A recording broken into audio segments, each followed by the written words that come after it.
Resolution number 2025-157, authored by Honorable Councilor Harvey A. Hiwa.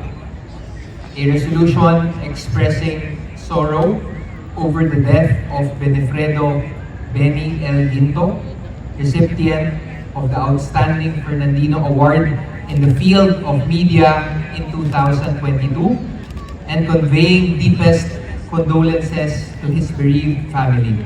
The local government of the city of San Fernando, Pampanga mourns the death of a respected Fernandino who devoted his life to the advancement of media, culture, heritage, and public service, and whose work shaped the artistic and journalistic landscape of the city.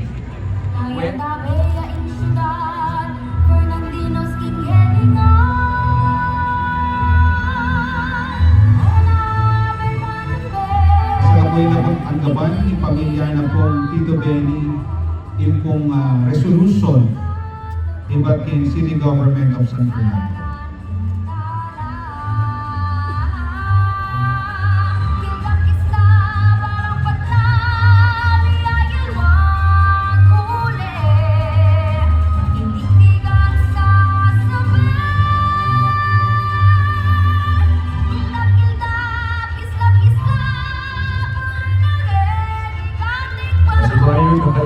Salamat, Tito Benny Ginto.